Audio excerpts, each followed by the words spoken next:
10편 14절 우리 따라 읽어보십시다. 라디오야 교회의 사자에게 편지하기를 아멘이요 충성되고 참된 증인이시요 하나님의 창조의 근본이시가 가라사대.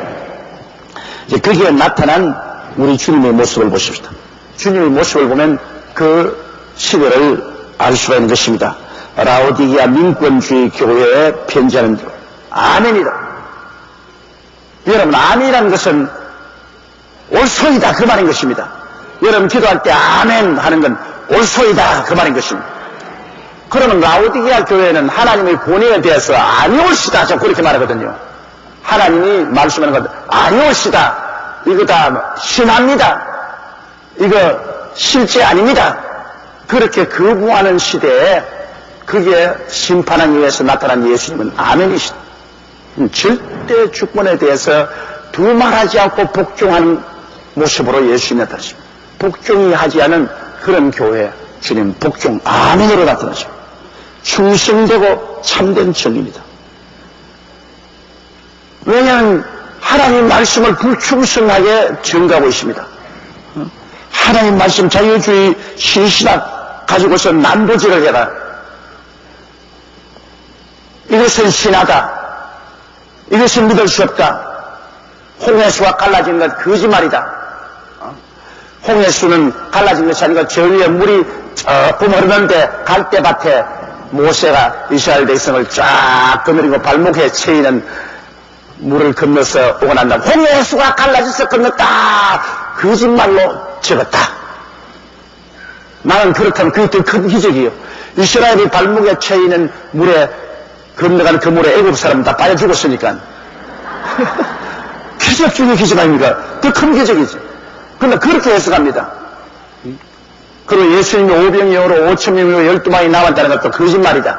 사람들이 다 자기 먹을 것 가지고 감추어 놓았다가 어린아이가 점심박스 내는 거 보고 감동이 돼서 숨길 거 다 내놓으니까 나눠 먹고도 12바구니 남았다.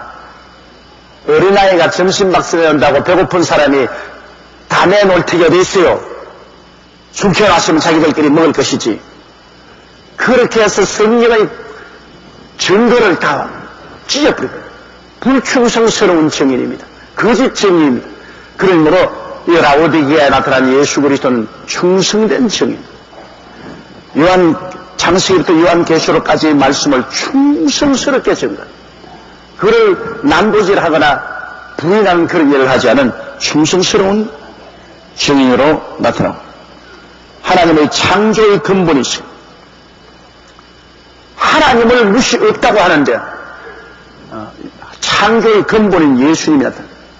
하나님의 창조의 하나님 예수님을 통해서 만물을 지었어서 예수님은 하나님의 영광의 광채시여 그 본체의 형상입니다.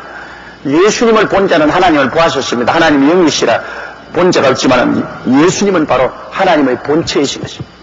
예수님을 통해서 하나님 만물을 지으시고 만물을 다스립니다. 하나님의 창조의 근본이 나타납니다. 우주는 우연히 생겼다. 하나님이 없다. 만물이 우연히 생긴 것이다. 다윈의 진화론처럼 진화되어 나온 것이다. 이렇게 하는데 아니라 만물은 창조해서 있는 것이다. 그런 예수님으로서 주님께서는 절대 주권에 복종하고 충성스러운 증거를 하고 만물을 창조한 그러한 하나님으로서 라오디게아 교회에 나타나고 있는 것입니다. 그러니 라오디게아 교회 보십시오. 라오디게아는 얼마나 반발하고 하나님이 아무리 말씀해도 옳소이다 아멘 안 하고 거짓 증거하고 그리고 하나님을 권위를 무시하고 짓밟는 이런 교회에 주님께서 당신의 참 모습으로 나타난 것입니다. 15절요. 내가 내 행위를 아노니 내가 차지도 아니하고 뜨겁지도 아니하거든 내가 차든지 뜨겁든지 하기를 원하노라. 이것이 오늘날 라오디게아 교회의 형상입니다. 차지도 아니하고 뜨겁지도 하지 않아.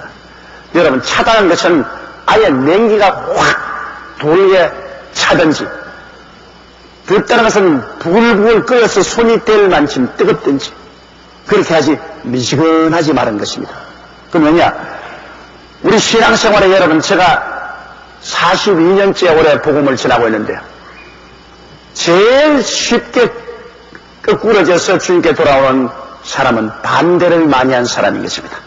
예수를 믿지 말고 내 주먹을 믿으라더라고 신방하는데 집에 막 밖에 문간에 나와서 고함을 치고 나가라 그러고 이렇게 적극적으로 반대하던 사람은 쉽게 거꾸러집니다. 그 사람은 쉽게 거꾸러서 나중에 또 예수를 믿고 들어와서도 적극적으로 믿어요. 그러나 이 미지근한 사람은요, 사람 좋은 사람입니다. 교회 갑시다. 가야지요. 믿읍시다. 믿어야지요. 우리 아내는 교회 다 나갑니다. 애들도 다 나가라 그럽니다. 믿는 것은 좋지요. 땡기면 늘어지고 놓으면 오그라지고 땡기면 놓으고. 이 미지근한 사람은 정말로 손댈 수가 없습니다. 또 미지근한 사람은 교회 예배도 참석해요. 예배도 참석하지만은 그러나 설교도 다 윤리적으로 도덕적으로 좋은 말이죠. 깨어지고 회개하는 운동이 없습니다. 교회 워낙 하나님께 11조 드리고 헌신하고 충성 봉사하는 일도 없습니다. 그래서 형식적으로 왔다가 앉아서 꾸벅꾸벅 졸다가 가요. 그 다음 또 주일날이 되면 안 오는 거 아닙니다. 와서 또 꾸벅꾸벅 졸다가 또 가요. 그리고 교회에 대해서 관심이 없어요. 그냥 형식적으로 습관적으로 교회 나오지. 말씀을 듣고 기도도 안 해요. 다 통성기도할 때 혼자 가만히 있어요. 기도 안 해요. 찬송할 때도 따라하고 싶으면 하고 따라하기 싫으면 가만히 있고 다른 사람 다 손가락 치는데 자기는 혼자 그러고 있어요.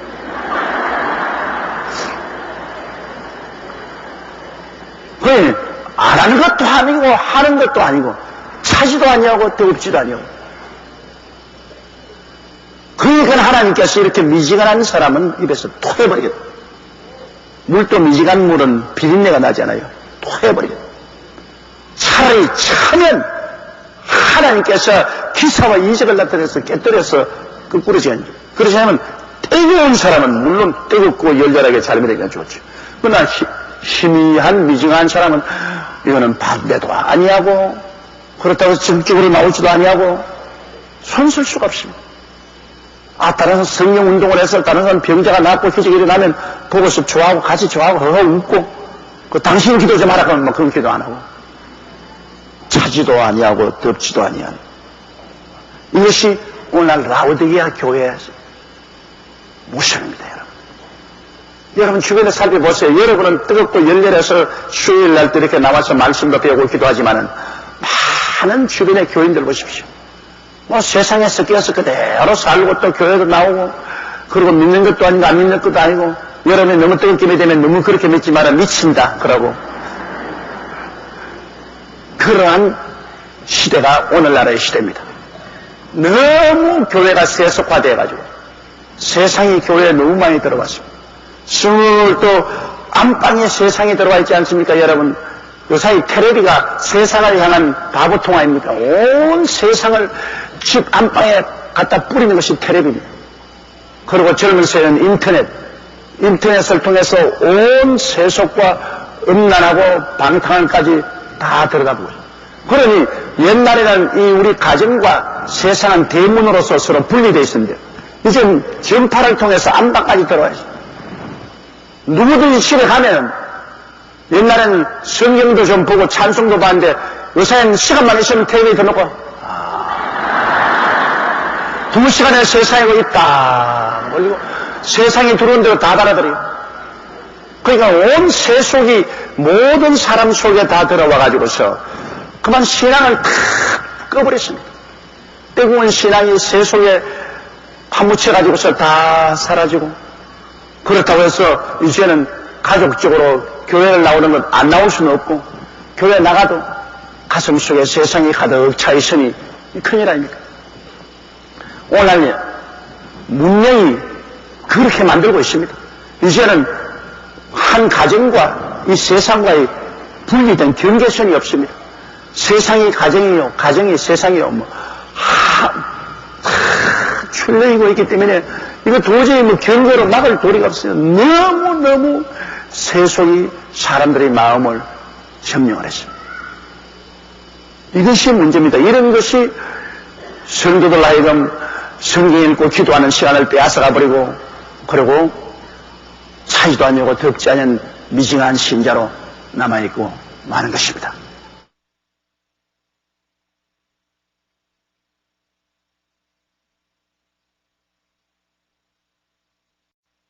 이 16절요.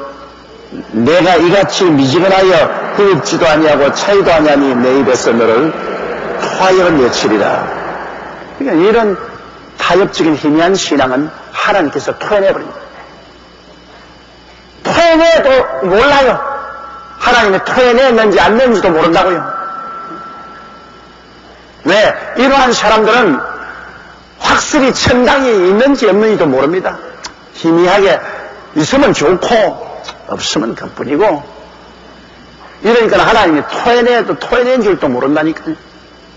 이러므로 오늘날 이 세상에 이 세속을 이겨나갈 수 있는 길은 성령의 불을 받는 길밖에 다른 도리가 없습니다. 세속이 그냥 막 와서 사람을 그냥 세속에 빠뜨려드리려고 하더라도 성령의 역사가 일어나서 자꾸만 세상과 분리시키고 신령하고 거룩한 삶을 살게 해야 됩니다. 앞으로 마귀가 와서 그냥 소방호수를 들어 가슴에다가 물을 확 뿌려도 또 뒤에는 성령이 기름 탕크에다가 호수를 꽂아놓고 기름을 막 부어줘야 됩니다. 그러면 뒤로서는 성령의 기름을 붓고 앞에서는 세상에서 막 물호수를 떼가지고 막 끌라고 해도 여러분, 기름에 불이 붙으면 물을 아무리 퍼부어도 소용이 없습니다. 기름은 물이 끄지 못해요. 다른 불은 꺼지는데 기름에 붙은 불은 물로서 못 꺼요. 세속이 아무리 들어와도 성령의 불은 못 끕니다. 다른 불은 다 꺼져도 성령의 불은 못 꺼요.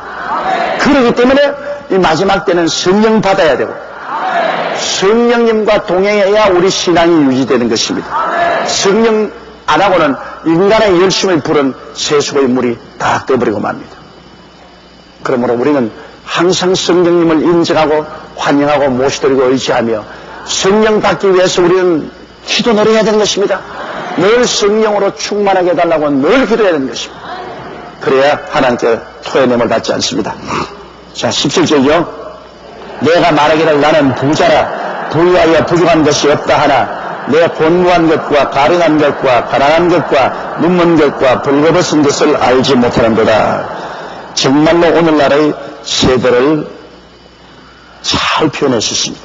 오늘날 왜 열심을 내지 않느냐 하면 옛날보다 지금 훨씬 잘 살지 않아요. 물질적으로. 우리 대한민국도 여러분 우리 어릴 때하고 지금하고 비교하면 엄청나게 잘 사는 겁니다. 뭐 우리 어릴 때하고 지금하고 도저히 비교가 안 되죠. 우리 어릴 때 언제 여러분 고무신 하나 신어봤나요? 집신 조리 삼아 신고 집신 신고 학교 다녔지. 어디에 오늘같이 이런 멋진 신발 신어요. 여기 오신 여러분 추우니까 전부 다 오늘 두꺼운 옷을 입고 오셨는데 옛날에 어떻게 그런 두꺼운 우리 어릴 때 오셨습니까?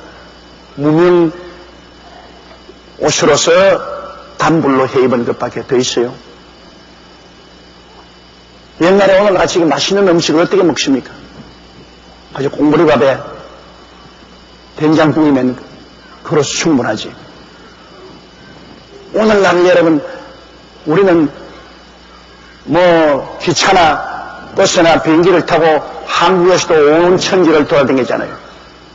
옛날에 우리 시대에 사는 사람은 그 동리에서 태어나서 그 동리에 살다가 그 동리에서 죽어요. 어디 가본 적이 없어. 사실 살았다 하나 산 것도 아니지. 요 동리에서 태어나서 이웃집 동리 아가씨하고 결혼해가지고서 그 동리에서 날 턱 팔고 살다가 죽어서 그 동리마다 앞산에 의하옹 가서 묻혀버리고. 그러니 뭐 100년을 사람들 뭐 사는 것이나 합니까? 요 사이에 뭐 온 천하를 다 돌아다니니까. 그러니 옛날보다 엄청나게 잘 사니까 사람들이 이게 물질적인 사회, 육신적인 곳에 굉장히 자부심을 느끼고 그래서 스스로 잘 산다고 생각하기 때문에 하나님의 도움을 필요로 느끼지 않습니다. 지금 인도에 가면 한참 추수기인데 인도는 왜 너무 가난하고 어려우니까 하나님의 도움이 필요해요. 그리고 병원도 없고 약도 없으니까 하나님이 낫게 해주셔야 돼요. 그러므로 거대한 추수입니다. 막 구름대같이 사람이 모여옵니다. 우리 한국도 6.25 사변난 이후에 전국적으로 집회 참 잘 뗐어요. 100만 명씩 모이고 뭐 거대하게 집회가 되고 있는데 요사이 우리 한국에도 집회하면 사람들 잘 안 모여요. 특별히 이름 있는 주의 종이 나오면 몰랄까. 그렇지 않으면 주중에 집회, 옛날에는 집회를 여러분 한 달씩 했습니다. 교회 부흥회도 한 달을 계속 했는데 요사이 일주일이면 짝이지 보통 사흘 집회죠. 우리 한국도 잘 안 모여요. 옛날처럼 그렇게 모이질 않아요. 왜? 세상에 재미있는 것이 하도 많기 때문에. 내가 옛날에 미국에 가서 그런다고 내가 욕을 했거든요. 미국 지금 남쪽에 가서 나를 청해서 집회를 하도록 해놓고 난 다음 목사님 하는 말이 오늘 지금 9시에 아주 재밌는 텔레비전 프로그램이 있기 때문에 그 전에 집회를 마쳐야 된다고. 그래서 설교 제발 길게 하지 말고 설교를 7시에 시작하는데 7시 반쯤 맞춰주면 그 다음에는 8시 되기 전에 다 집을 떠나야 교회를 떠나야 9시 텔레비전에 나오는 연속극을 볼 수 있다고. 그런데 그때 전부 미국 교인들 다 돌았다고 그랬어요. 세상에 텔레비전 연속극 보겠다고 교회 설교 짧게 해달라고 하고 이거 짧게 해달라는 말이 세상에 어디 있냐고 그랬는데 남은 흉볼 것이 없는 것이 오늘 우리 한국은 텔레비전 연속극 좋은 거 있으면 아예 안 나와요. 교회 그냥 그 시간에 텔레비전 연속극 보겠다고 앉아가지고 안 나온다고. 그러니까 남은 말 할 것 없죠. 이래서 점점 사람들은 우리는 하나님이 별로 필요가 없다. 직장에 나가서 돈 달 버리니까 우리 먹고 사는데 걱정 없고 아프면 약 사 먹고 병원에 가서 수술 받고 뭐 하나님께 기도하고 부르짖을 필요가 없고 문제가 생기면은 변호사 사가지고서 재판받을 것이고 뭐 하나님께 해결해 달라고 매달려 부르짖을 게 있냐. 점점 하나님께로부터 멀어집니다. 이래서 오늘날 이 라오디게아 시대는 내가 말하길 나는 부자라 부유하여 부족한 것이 없다. 그건 육신적으로 하는 말이지. 그러나 영적으로 보면 내가 곤고한 것. 참으로 영적으로 보면 곤고합니다. 왜? 어디서 와서 왜 삶이 어디로 가는지도 모르고 수고하고 무거운 짐을 짊어지고 자기 혼자 발버둥을 치는 아주 공고한 인생입니다. 하나님을 알면은 주님께 모든 무거운 짐을 맡기고 주의 손을 잡고 갈 수 있는데 이제는 자기가 부자야 부유한 것이 없고 하나님 도움이 필요 없다고 하니까 인생의 짐을 자기가 걸머쥐고 가니까 얼마나 공감이에요. 옛날 어느 시대보다도 가정 풍파가 많아요. 가정 옛날 어느 시대보다도 이혼율이 많고 부부간의 애정이 사라지고 자녀들의 10대 반항도 많고 가정 공고합니다. 요사이 가정이 공고하지 않은 가정이 어디 있습니까? 남편 문제 아니면 아내 문제 아니면 자식 문제로 주님 중심으로 쓸 때는 없었던 그런 것들이 들어와서 아주 가정생활도 공고하고 사회생활도 공고합니다. 어디 가도 노사 대립으로 싸우고 정치적으로 싸우고 전부 다 소화적인 자기들의 이권을 위해서 데모하고 공고하기가 짝이 없습니다. 주님이 성령이 임하시고 하나님 믿으시는 이런 공고한 것이 없을 것인데 너희가 난 부유하여 부족함이 없다 인본주의로 나가기 때문에는 정말로 공고하고 가련하다. 왜? 여러분 예수를 믿고 구원을 받지 못하는 이 세상에 천년을 살아도 죽으면 지옥 가니 가련한 거 아닙니까? 사실은 점점 저는 나이를 먹으니 그런지 몰라도 사람들이 가련하게 보여요. 지위를 얻겠다, 명예를 얻겠다, 권세를 얻겠다, 돈을 벌겠다, 눈이 시뻘게 나시는데 그것 하나도 지고 가고 이고 가고 남을 것 없어. 그리고 인생이 뭡니까? 잠시 있다 사라지는 안개입니다. 언제 이 땅을 떠나갈지 몰라요. 우리는 그냥 순식간에 살아서 떠나갈 사람들입니다. 그런데 이 세상에 있는 것 여기에 잡혀가지고서 이걸 구하고 이걸 얻으려고 몸부림치는 거 볼 때 가련하게 보여요.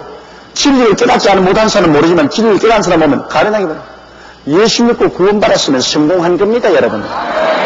어디서 와서 왜 삶이 어디로 가는지 알고 예수 믿고 구원받았으면 이미 성공한 사람이요.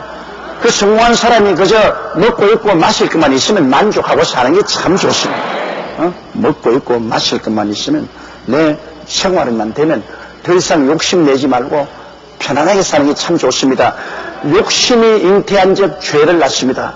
욕심이 들어오면 욕심을 이루려고 온갖 수단과 방법을 다 동원해서 부정직한 삐뚤어진 길로 가니 죄를 낳고 죄가 장성하니까 그 다음에는 사망을 낳습니다. 근데 욕심낼 거면서 라스포사 옷 안 입으면 어때? 동대문 남대문 시장에 가서 제품 입어도 아주 멋있다고요. 그런데 그의 라스포사 그게 욕심을 가지고 나가서 욕심을 내니까 낚시에 걸리잖아요. 로비하는 낚시에 걸리고 그 낚시에 걸리니까 나중에 사망이라고 하죠. 온 가족 전체가 검찰총장이 감옥에 들어앉아 있으니 어떻게 합니까? 거기다 장관하시는 남편들이 줄줄이 끌려오고 정말로 장가 잘 가야 돼. 마누라 잘못 만나면 막 일생이 완전히 개미집 무너져버리는 거예요.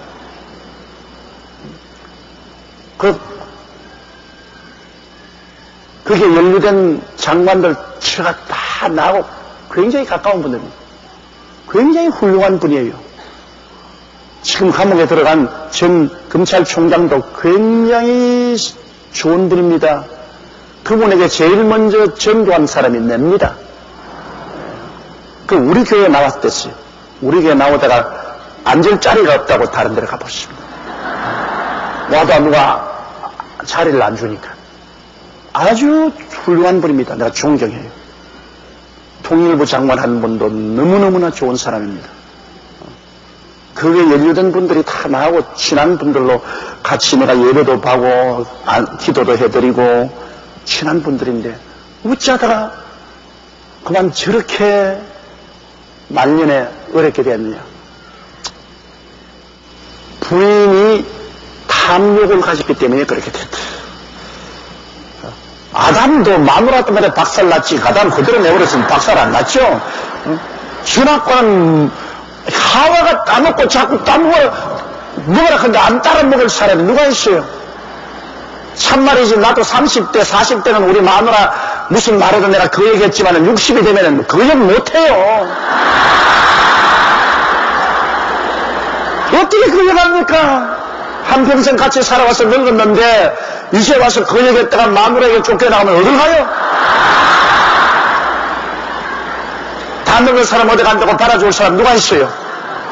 얻어먹지도 못한다고.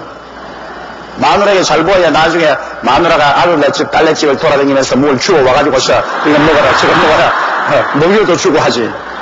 그러니까 별 도리 없다고요. 그런다면 그런 분들 그 욕하면 안 돼요. 마누라 하자는데 안 따라갈 도리가 있나? 마누라 따라가는 죄밖에 없어요. 그러므로 정말 신앙도 부인이 잘못돼야 되고 나라도 흥망성쇠가 부인에게 달렸습니다. 부인들이 딱 기강을 잡으면 남편들이 부인 시키는 대로 거의 다 따라가지요. 젊을 때 좀 큰 소리 했지 그 다음에 지나면 큰 소리 할 사람은 없어요. 이러니까 아주 세상 뜻 따라가는 사람은 나중에는 쫄딱 벗어버리고 가난하게 되는 것입니다. 죽음의 자리에서 뭐가 있습니까? 아주 가난하죠. 무슨 부유하고 부족한 것이 없다고 하면 무슨 그런 자리입니까? 겉만 그렇지 속은 아주 쫄딱 가난이 들었습니다. 예수 믿고 의롭다함을 얻지 못한 사람은 가련하고 가난하고 눈이 멉니다. 왜? 눈 예수도 못 보는데요. 육신의 일밖에 못 보고 영적 일은 전혀 못 보는데 그 눈 그거 눈뜬 장님이죠. 하나님 아버지도 못 보고 예수님도 못 보고 천국도 지옥도 못 보는 그 눈은 완전히 육신에 있는, 그러므로 눈뜬 장님이죠. 벌거벗은 것을 알지 못합니다. 자기 사실은 옷을 다 화려하게 입었다 하나 영적으로 보면 벌거벗었어요. 왜? 아주 죄악투성이의 옷을 입고 있어요. 영적으로는 의의 옷을 입어야지. 예수 그리스도 의의 옷을 입어야지. 아무리 세상 옷 잘 입어놔도 벌거벗었어요. 그 아담과 하와가 실제 증명했지 않습니까? 하나님을 반영하는다는 영광이 있다 하니까 그들이 벌거벗습니다. 그 무화과 나무 잎을 가지고 자꾸 앞치마를 입으니까, 햇빛이 비치니까 아침에 무화과 나무 잎으로 앞치마 입으니까 점심 되니 쪼글쪼글해져 버립니다. 또 벌거벗었어. 또 무화과 나무를 들어가 또 하니까 또 햇빛이 비치니 또 쪼글쪼글해져. 결국에는 하나님이 짐승을 잡아서 가죽을 벗겨가지고서 옷을 입히니까 그 옷이 되어서 그들이 그 옷을 입고 에덴에서 쫓겨난 것입니다. 하나님 옷을 입혀줘야 돼요. 인간에 맞는 옷은 자기의 부끄러움을 감추지 못합니다. 인간이 아무리 화려한 옷을 입혀도 인격적으로 더러운 범죄를 한 인간의 그 인격을 누가 감춰줍니까? 오직 예수 그리스도의 십자가 보배로운 피가 그 죄를 씻고 의로운 옷으로 입혀주어서 인격적으로 부끄러움이 없게 만들어주는 것입니다. 이러므로 사람들은 인본주의가 돼서 나는 부자라 부유하여 부족한 것이 없다는 것은 전부 이것은 외형적인 것이고 물질적인 것이지, 영적으로는 가련하고 가난하고 눈이 멀고 벌거벗어 있는 것입니다. 이것이 오늘날 라오디게아 교회 오늘날 시대인 것입니다. 오늘 교회들도 그래요. 성도들도 뭐 옛날같이 뭐 철야기도 하고 새벽기도 하고 뭐 금식기도 하고 뭐 산기도 가서 부르짖고 그럴 거 뭐가 있냐. 이제는 그런 시대가 아니다. 나는 부유하여 부족한 것이 없는데 뭘 그러냐. 그러나 물질적으로 부유하고 부족함이 없다고 할수록 영적으로는 가난하게 되는 것입니다. 영적으로 가난하게. 먼저 영혼이 잘 되고 범사가 잘 돼야지. 영혼을 제껴놓고 범사에 잘 되면 그건 저주입니다, 여러분. 부자가 천국에 들어가는 것은 약대가 바늘기로 들어가는 것보다 힘들다는 것은, 왜냐하면 예수 믿고 부자가 된 사람은 괜찮은데 믿지 않고 부자인 사람은 난 물질이 많다, 난 부유하고 부족함이 없는데 뭐 내가 교회 갈 필요가 됐으며 내가 주여 주여 부를 필요가 있냐, 그렇게 생각합니다. 사람은 그렇게 어리석습니다. 그러므로 돈이 생긴 사람은 약대가 바늘기로 못 들어가는 것처럼 천당에 못 가요. 차라리 헐벗고 굶주리고 가난하게 되면 너무너무나 외롭고 고통스럽고 슬프기 때문에 천부여지없어서 손들고 옵니다. 하나님을 찾게 돼요. 이렇기 때문에 예수 믿고 부자가 돼야지, 예수 믿기 전에 부자 된 사람 좀처럼 교회 안 옵니다. 교회 오더라도 우리 교회같이 주여 주여 세움 부리고 통성기도하는 이런 시끄러운 교회는 안 와요.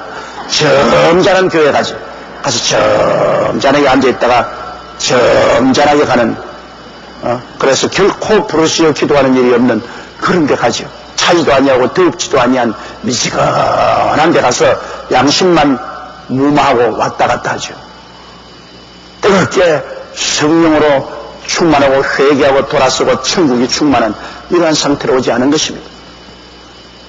이러므로 사실은 물질적으로 부유하게 된다는 것은 여러분 영적으로 쇠퇴하게 된다는 것이 같습니다.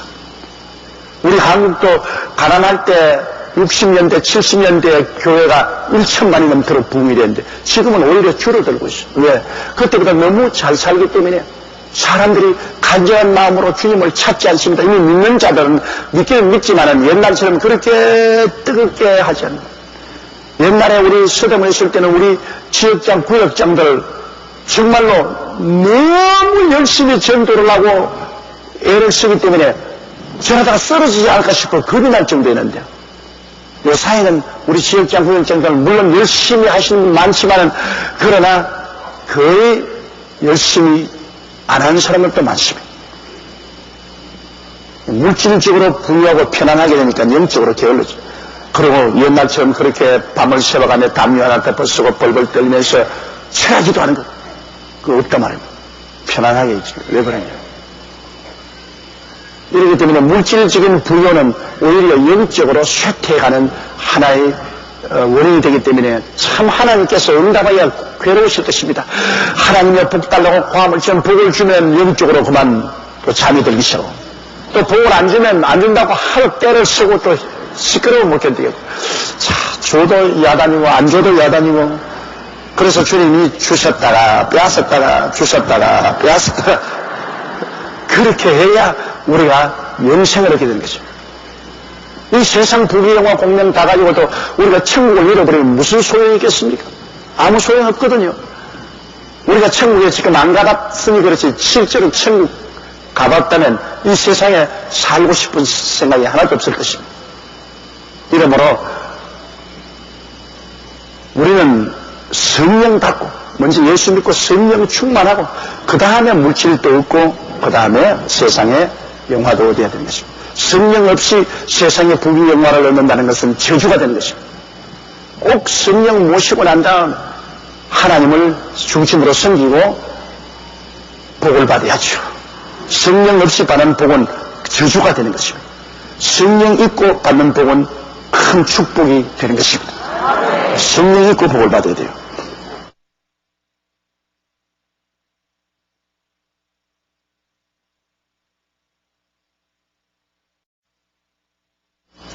(18절요) 내가 너를 권하노니 내게서 불로 연단한 금을 사서 부요하게 하고 흰옷을 사서 입어 벌거벗은 수치를 보이지 않게 하고 안약을 사서 눈에 발라 보게 하라. 자, 주님이 권하는 것은 뭐냐? 불로 연단한 금을 사서 부요케 하라. 여러분, 불로 연단한 금은 뭡니까? 예수님이 십자가에 못 박여 몸짓고 피를 흘리며 불로 연단한 금입니다. 금은 믿음을 말하는 것입니다. 주님을 믿는 믿음, 불로 연단한 믿음. 예수님의 믿음을 우리에게 선물로 주지 않습니까? 그러므로 내게 세상 금과 은과 보석은 다 사라지지만은 믿음은 영원히 가는 것입니다. 주님이 불로 연단해서 뭉치고 피 흘려 죽음으로써 값주고 사주신 그 축복을 받아들이는 그 믿음, 이 믿음을 가지고 부욕케 하라. 믿음이 부자인 것이 세상의 물질로 부자인 것보다 훨씬 낫습니다. 왜? 하나님 믿음이 있으면 부자 중에 부자인 하나님과 같이 사는 것입니다. 이 진짜 부자지요. 믿음이 없이 세상 부자는 언제 날아갈지 모르죠. 그러므로 이 불로 연단한 금을 사서 부요케 하고 흰옷을 사서 입어 벌거벗은 수치를 보이. 흰옷은 의의 옷 아닙니까? 예수님이 보혈로서 우리 죄를 다 용서하시고 값주고 사신 의의 옷을 말하는 것입니다. 믿음으로 말미암아 의롭다함을 얻는다. 의롭다는 것은 여러분 죄를 한 번도 안 지은 상태를 의롭다고 하는 거예요. 이 흰옷에 점 하나라도 떨어지면 벌써 흰옷이 아니에요. 너무나 하나님이 주신 의로운 흰옷, 이것은 예수님이 보혈로 씻은 옷입니다. 죄를 한 번도 안 지은 상태가 의요. 하나님 앞에 설 때 조금도 부끄러움이 없는 상태가 의요. 마귀가 절대로 참수할 수 없는 그러한 상태가 의인데요. 그건 인간의 힘으로 안 되는 겁니다. 예수님의 보혈로 값을 주고 사서 주신 것이니 그 옷을 믿음으로 입고 벌거벗은 죄악의 벌거벗은 수치를 보이지 않게 하고 안약을 사서 눈에 발라보게 하라. 눈에 안약을 사서 발라보는데 그 안약은 뭐냐? 성령의 안약인 것입니다. 성령으로 말미암지 않고는 예수님을 주로 시인하지 못합니다. 물과 성령으로 거듭나지 않고는 하늘나라를 볼 수 없습니다. 여러분, 성령이 오시면 영적 눈이 밝아져요. 그리고 말씀이 환하게 됩니다. 저는 42년 동안 주의 사업을 했지만은 성령이 충만하지 않을 때는요, 성경이 굉장히 멀어요. 그러나 성령이 충만해지면 말씀이 환하게 열리기 시작해요. 말씀이 그냥 환하게 내용이 들여다 보이는데 그러면 성령이 싹 충만하게 사라지면 말씀이 아득한 것이 그만 멀어집니다. 이러므로 성령을 우리가 충만히 받아서 성령의 안약을 바르면 하나님의 영적인 진리의 깊이가 우리 속에 깨달아지게 되는 것입니다. 자, 19절요.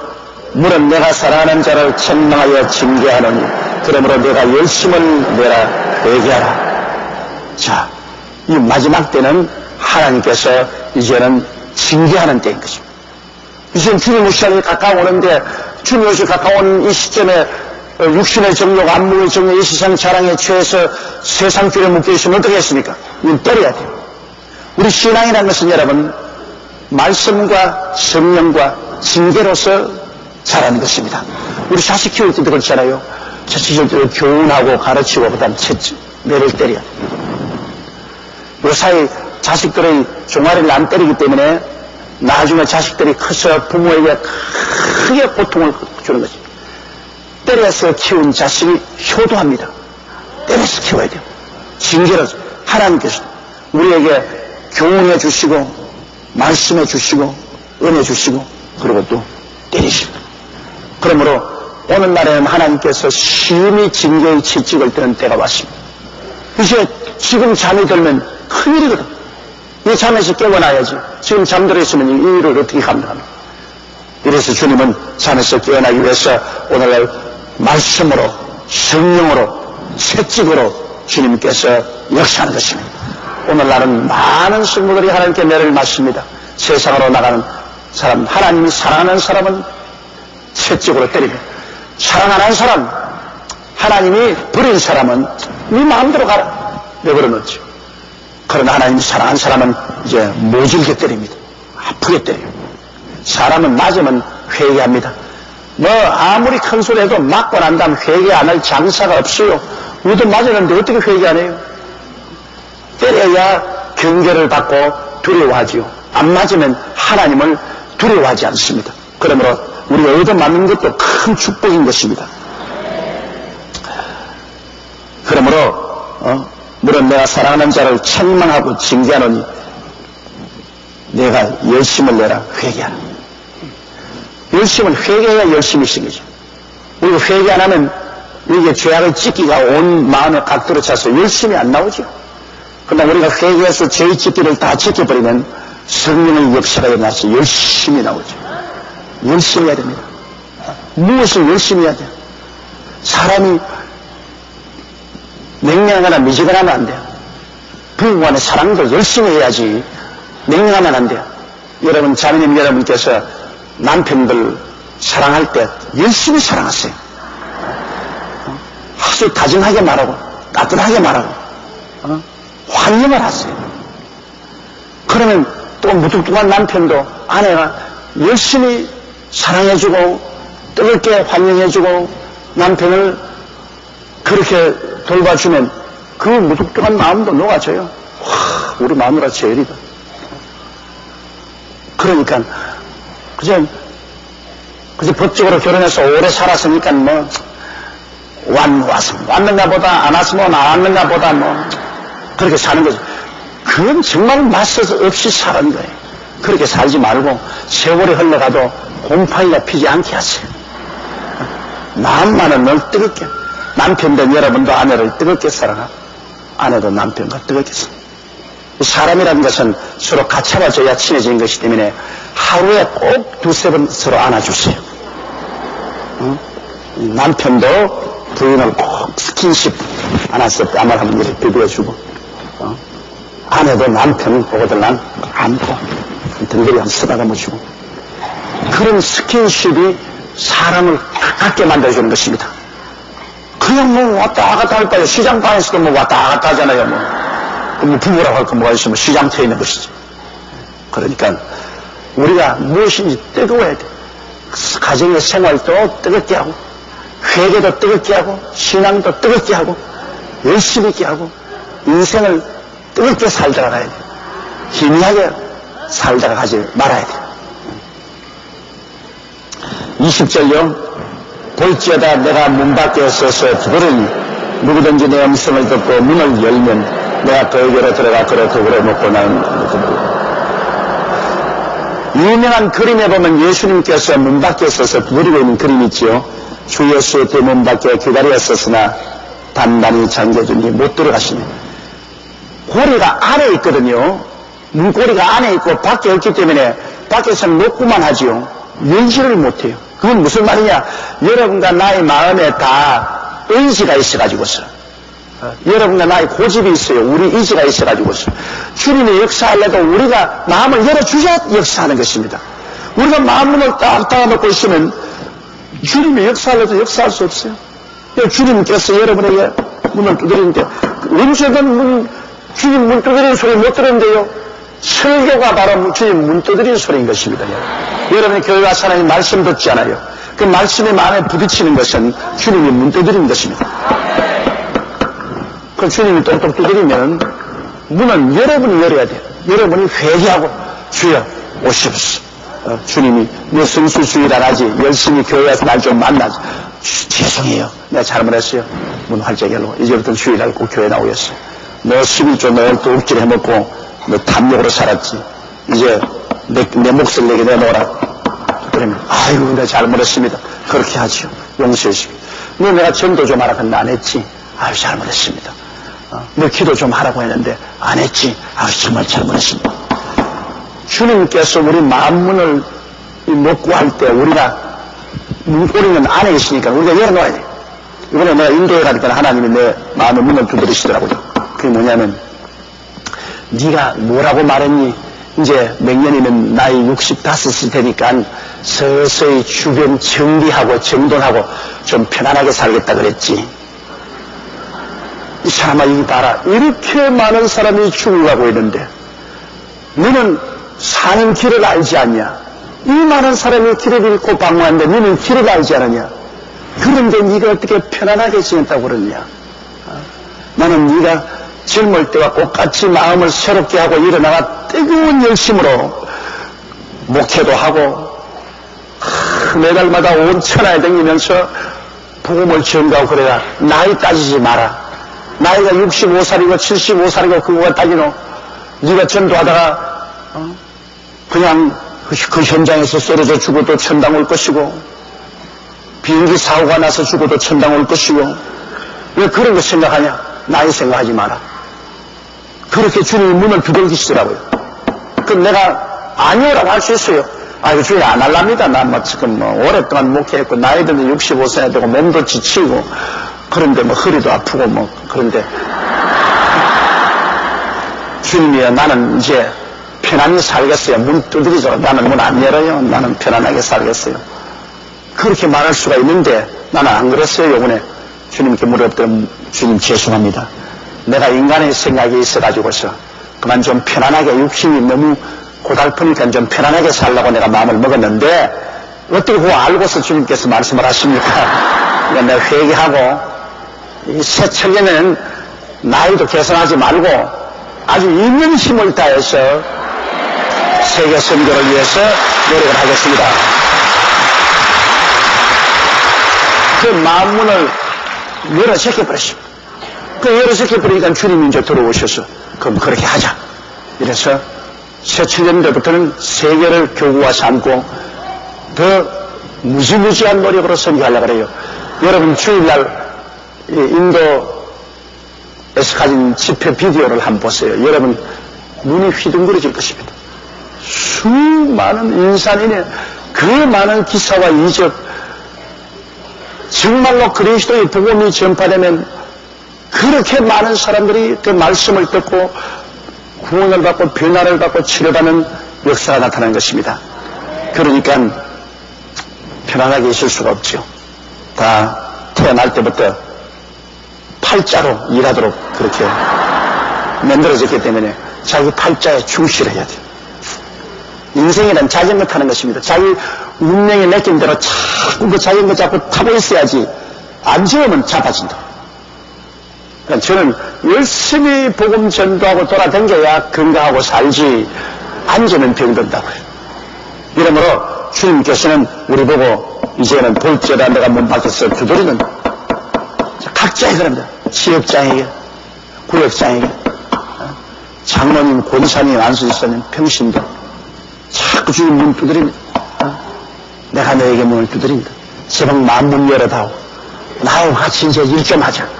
주님 오시는 내가 올 날이 막 가까웠는데 같이 좀 일하자. 볼지어다 내가 문 밖에서 두드린다. 누구든지 그 문을 열고 누구든지 문을 열면 주님이 강제로 못 여니까 누구든지 문을 열면 내가 들어가 그에게로 들어가 그를 더불어 먹을 그는 나와 더불어 먹으라. 먹는다는 것은 여러분 같이 산다 그 말인 것입니다. 같이 밥을 먹고 사는 것 아닙니까? 그러므로 우리가 주님께서 우리 마음문 두들길 때 그에 따라서 마음문 열어놓으면 주님이 들어와서 사업도 가정도 생활도 전도도 주님이 같이 하겠다는 것입니다. 이러므로 주 예수 대문 밖에 두드릴 때 우리는 주의 음성을 들으면 곧장 마음문을 열고 주님 모셔드려서 주님과 함께 동거하는 그런 삶이 이루어지도록 노력하시기를 바랍니다. 자, 21절요. 이기는 그에게는 내가 내 보좌에 함께 앉게 하여 주기를 내가 이기고 아버지의 보좌에 함께 앉는 것 같이 하리라. 자, 이제는 갈 곳이 없습니다. 보좌밖에 없어요. 여러분, 처음에 에베소 교회에서부터 시작해서 점점점 나와서 이제 라오디게아 교회 다음에는 올라갈 때가 보좌밖에 없어요. 그래서 이게 이제 라오디게아 교회 다음에는 보좌에 올라가는 이야기를 하고 있습니다. 다른 데 갈 데가 없어요. 이기는 그에게는 우리가 이 세상을 이기고 마귀를 이기고 육신의 모든 욕망을 이기고 하나님 중심으로 살고 성령 충만하고 믿음과 전도의 생활을 열심히 하는 그 이기는 삶을 사는 사람, 잠들지 말고 미식을 하지 말고 뜨거운 열심을 가지고 이기고 사는 사람은 이제 갈 곳은 뭐냐? 내가 이기고 보좌에 앉은 것 같이 너희도 보좌에 함께 앉게 하여 주려고 말했습니다. 우리가 요한계시록 4장에 보면 성도들이 보좌로 옮겨가는 모습이 나타나는 것입니다. 이제는 보좌로 올라갈 것밖에 없어요. 정말이지 이제 우리 세대는 갈 곳이 없어요. 하늘나라 갈 보좌로 가는 길밖에 남아있지 않습니다. 다른 이제는 교회 시대가 없어요. 교회 시대는 이래서 끝인 것입니다. 여러분 요한계시록 보면 1장에서 3장까지 교회란 말이 7번 나오는데 그냥 4장부터 19장 예수의 재림까지는 교회란 말이 한마디도 없습니다. 왜? 지상의 교회는 사라진 것입니다. 교회는 천당으로 올라가 버리고 교회란 말이 없어요. 요한계시록 1장부터 3장까지는 지상의 교회가 있기 때문에 교회가 7번이나 나왔지. 수아시아 7개. 그러나 4장부터 19장까지는 지상의 7년 환란 동안에 교회란 말 한마디도 없어요. 왜? 지상에 교회가 없으니까 교회란 말이 다 올라와 버려요. 그러므로 우리가 이제 앞으로 만날 것은 올라가는 길밖에 없습니다. 우리 하나님 보좌에 합니다. 22절요. 그 있는 자는 성령이 교회들에게 하신 말씀을 들을지어. 지금 성령께서 제 입술을 통해서 여러분에게 말씀하고 있는 거예요. 여러분이 이 귀를 열어 듣고 그리고 여러분께서 마음에 정말로 회개하고 깨닫고 열심을 내는 신자들이 되겠습니다.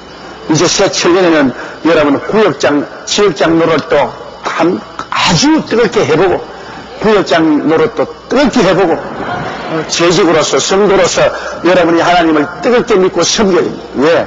새 천년에 예수님 꼭 옵니다. 새 천년에 이 역사는 끝납니다. 이대로는 절대로 없어요.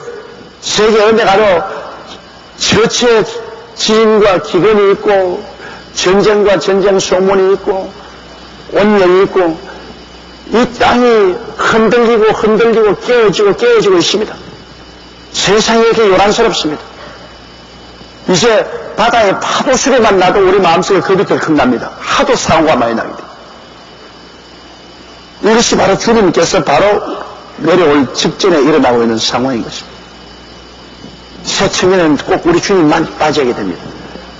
그러므로 우리는 나고자가 되면 안 돼요. 우리는 꼭 주님 모시고 새하늘과 새 땅과 새 예루살렘에 들어가야만 되는 것입니다. 꼭 들어갑니다. 그리고 우리는 영원히 주님과 함께 살게 되는 것입니다. 이 그리스도의 복음을 우리 마음속에 깊이 간직하고 살아야 됩니다. 우리가 복음을 받았다는 것은 복된 사람인 것입니다. 복음이 없는 사람은 복이 없는 사람입니다. 복음을 받은 사람은 복된 사람입니다. 그리스도를 중심으로 모시고 하나님을 의지하고 사는 사람은 영육간의 복을 받은 사람입니다. 영혼이 잘 때면 범사도 잘 되고 그 다음 강나라에 난 이번에 카나다 교회 가서 너무나 온 천지가 거지인데 인도는 오직 그 예수 그리스도의 복음이 먼저 들어가서 예수 믿는 사람이 가장 많은 카나다 주만은 거지가 없고 교육을 다 잘 받고 잘 산다. 우리가 정말 잘 사는 길은 예수 믿고 하나님 섬기는 길이 가장 잘 사는 길입니다. 그거는 금세 희망이 있고 내세 약속이 있는 삶이 되는 것입니다. 자, 이어서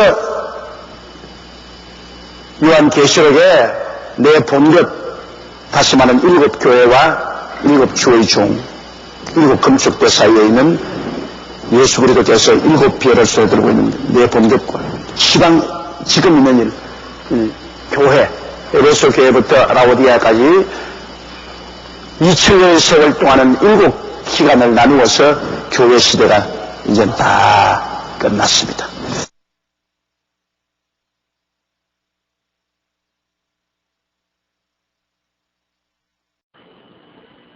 20절요. 볼지어다 내가 문 밖에 서서 두드리니 누구든지 내 음성을 듣고 문을 열면 내가 그에게로 들어가 그로 더불어 먹고 나는 유명한 그림에 보면 예수님께서 문 밖에 서서 두드리고 있는 그림이 있죠. 주 예수 대문 밖에 기다렸었으나 단단히 잠겨졌니 못 들어가십니다. 고리가 안에 있거든요. 문고리가 안에 있고 밖에 없기 때문에 밖에서는 녹구만 하지요. 열지를 못해요. 그건 무슨 말이냐? 여러분과 나의 마음에 다 의지가 있어가지고서 여러분과 나의 고집이 있어요. 우리 의지가 있어가지고서 주님이 역사하려도 우리가 마음을 열어주셔야 역사하는 것입니다. 우리가 마음문을 딱 닫아놓고 있으면 주님이 역사하려도 역사할 수 없어요. 주님께서 여러분에게 문을 두드리는데 언제든 주님 문 두드리는 소리 못 들었는데요. 설교가 바로 주님 문 두드리는 소리인 것입니다. 여러분이 교회 와서 하나님 말씀 듣지 않아요. 그 말씀이 마음에 부딪히는 것은 주님이 문 두드리는 것입니다. 그 주님이 똑똑 두드리면 문은 여러분이 열어야 돼요. 여러분이 회개하고 주여 오시옵소서. 주님이 너 성수주일 안 하지? 열심히 교회 와서 날 좀 만나지. 죄송해요. 내가 잘못했어요. 문 활짝 열고 이제부터 주일날 꼭 교회 나오겠어. 너 11조 너 도둑질 해먹고 너 탐욕으로 살았지. 이제 내 몫을 내게 내놓으라. 그러면 아이고 내가 잘못했습니다. 그렇게 하죠. 용서해 주십시오. 너 내가 전도 좀 하라 근데 안 했지. 아유 잘못했습니다. 너 기도 좀 하라고 했는데 안 했지. 아유 정말 잘못했습니다. 주님께서 우리 마음 문을 놓고 할 때 우리가 문고리는 안에 있으니까 우리가 열어놓아야 돼. 이번에 내가 인도에 가니까 하나님이 내 마음의 문을 두드리시더라고요. 그게 뭐냐면 네가 뭐라고 말했니? 이제 몇 년이면 나이 65일 테니까 서서히 주변 정비하고 정돈하고 좀 편안하게 살겠다 그랬지. 이 사람아 여기 봐라. 이렇게 많은 사람이 죽어가고 있는데 너는 사는 길을 알지 않냐? 이 많은 사람이 길을 잃고 방황하는데 너는 길을 알지 않느냐? 그런데 네가 어떻게 편안하게 지냈다고 그러느냐? 나는 네가 젊을 때와 똑같이 마음을 새롭게 하고 일어나가 뜨거운 열심으로 목회도 하고 매달마다 온 천하에 다니면서 복음을 전가하고 그래가 나이 따지지 마라. 나이가 65살이고 75살이고 그거가 따지노.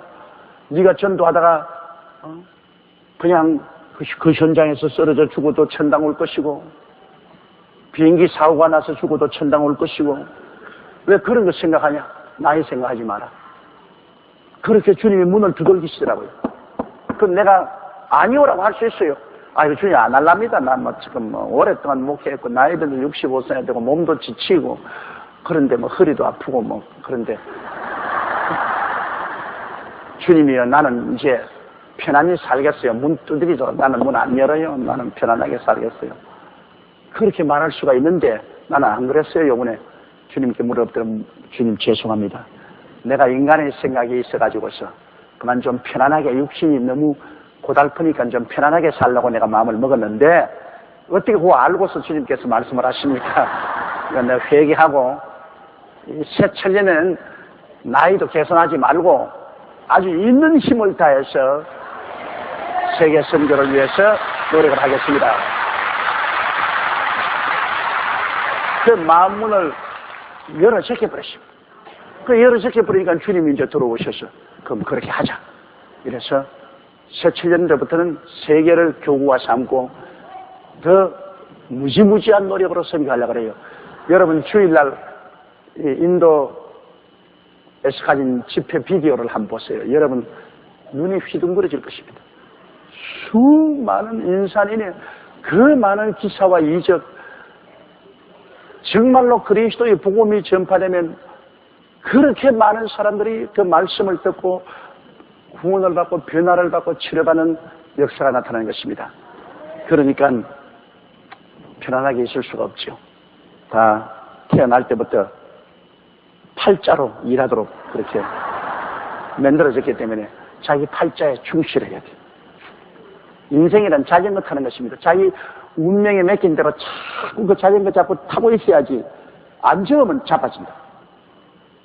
저는 열심히 복음 전도하고 돌아다녀야 건강하고 살지 앉으면 병든다고요. 이러므로 주님께서는 우리 보고 이제는 돌죄다 내가 문 밖에서 두드리는 각자의 그런 거 지역장이에요. 구역장이에요. 장로님, 권사님, 안수사님, 평신도 자꾸 주님 문 두드립니다. 내가 너에게 문을 두드립니다. 새벽 마음문 열어다오. 나하고 같이 이제 일 좀 하자. 주님 오실 내가 올 날이 막 가까웠는데 같이 좀 일하자. 볼지어다 내가 문 밖에서 두드립니다. 누구든지 그 문을 열면 누구든지 문을 열면 주님이 강제로 못 여니까 누구든지 문을 열면 내가 들어가 그에게로 들어가 그로 더불어 먹고 그는 나와 더불어 먹으래. 먹는다는 것은 여러분 같이 산다 그 말인 것입니다. 같이 밥을 먹고 사는 것 아닙니까? 그러므로 우리가 주님께서 우리 마음문 두들길 때 그에 따라서 마음문 열어놓으면 주님이 들어와서 사업도 가정도 생활도 전도도 주님이 같이 하겠다는 것입니다. 이러므로 주 예수 대문 밖에 두드릴 때 우리는 주의 음성을 들으면 곧장 마음문을 열고 주님 모셔드려서 주님과 함께 동거하는 그런 삶이 이루어지도록 노력하시기를 바랍니다. 자, 21절요. 이기는 그에게는 내가 내 보좌에 함께 앉게 하여 주기를 내가 이기고 아버지의 보좌에 함께 앉는 것 같이 하리라. 자, 이제는 갈 곳이 없습니다. 보좌밖에 없어요. 여러분 처음에 에베소 교회에서부터 시작해서 점점 나와서 이제 라오디게아 교회 다음에는 올라갈 때가 보좌밖에 없어요. 그래서 이게 이제 라오디게아 교회 다음에는 보좌에 올라가는 이야기를 하고 있습니다. 다른 데 갈 데가 없어요. 이기는 그에게는 우리가 이 세상을 이기고 마귀를 이기고 육신의 모든 욕망을 이기고 하나님 중심으로 살고 성령 충만하고 믿음과 전도의 생활을 열심히 하는 그 이기는 삶을 사는 사람, 잠들지 말고 미지근하지 말고 뜨거운 열심을 가지고 이기고 사는 사람은 이제 갈 곳은 뭐냐? 내가 이기고 보좌에 앉은 것 같이 너희도 보좌에 함께 앉게 하여 주려고 말하는 것입니다. 우리가 요한계시록 4장에 보면 성도들이 보좌로 옮겨가는 모습이 나타나는 것입니다. 이제는 보좌로 올라갈 것밖에 없어요. 정말이지 이제 우리 세대는 갈 곳이 없어요. 하늘나라 갈 보좌로 가는 길밖에 남아있지 않습니다. 다른 이제는 교회 시대가 없어요. 교회 시대는 이로써 끝인 것입니다. 여러분 요한계시록 보면 1장에서 3장까지 교회란 말이 7번 나오는데 그냥 4장부터 19장 예수의 재림까지는 교회란 말이 한마디도 없습니다. 왜? 지상의 교회는 사라진 것입니다. 교회는 천당으로 올라가 버리고 교회란 말이 없어요. 요한계시록 1장부터 3장까지는 지상의 교회가 있기 때문에 교회가 7번이나 나왔지. 아시아 7개. 그러나 4장부터 19장까지는 지상의 7년 환란 동안에 교회란 말 한마디도 없어요. 왜? 지상에 교회가 없으니까 교회란 말이 다 올라가 버려요. 그러므로 우리가 이제 앞으로 만날 것은 올라가는 길밖에 없습니다. 우리 하나님 보좌에 앉아. 22절요. 귀 있는 자는 성령의 교회들에게 하시는 말씀을 들을지어. 지금 성령께서 제 입술을 통해서 여러분에게 말씀하고 있는 거예요. 여러분이 이 귀를 열어 듣고 그리고 여러분께서 마음에 정말로 회개하고 깨닫고 열심을 내는 신자들이 되겠습니다.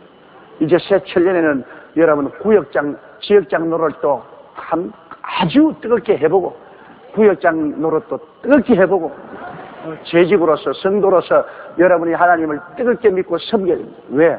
새 천년에 예수님 꼭 옵니다. 새 천년에 인류 역사는 끝납니다. 이대로는 절대로 없어요.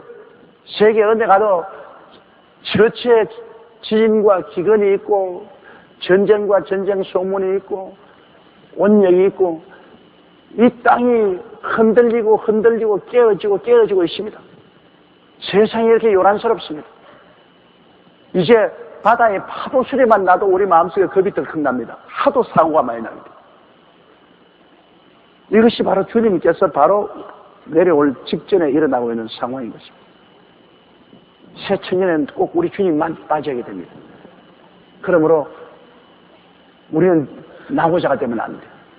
우리는 꼭 주님 모시고 새하늘과 새 땅과 새 예루살렘에 들어가야만 되는 것입니다. 꼭 들어갑니다. 그리고 우리는 영원히 주님과 함께 살게 된 것입니다. 이 그리스도의 복음을 우리 마음속에 깊이 간직하고 살아요. 우리가 복음을 받았다는 것은 복된 사람인 것입니다. 복음이 없는 사람은 복이 없는 사람입니다. 복음을 받은 사람은 복된 사람입니다. 그리스도를 중심으로 모시고 하나님을 의지하고 사는 사람은 영육간의 복을 받은 사람입니다. 영혼이 잘 되면 범사도 잘 되고 그 다음 강나라에 나는 이번에 카라라 교회 가서 너무나 온 천지가 거지인데 인도는 오직 그 예수 그리스도의 복음이 먼저 들어가서 예수 믿는 사람이 가장 많은 카라라 주만은 거지가 없고 교육을 다 잘 받고 잘 살다. 우리가 정말 잘 사는 길은 예수 믿고 하나님 섬기는 길이 가장 잘 사는 길. 그거는 금세 희망이 있고 내세 약속이 있는 삶이 되는 것입니다. 자, 이로써 요한계시록에 내 본 것, 다시 말하는 7 교회와 7 주의 종, 7 금축대 사이에 있는 예수 그리스도께서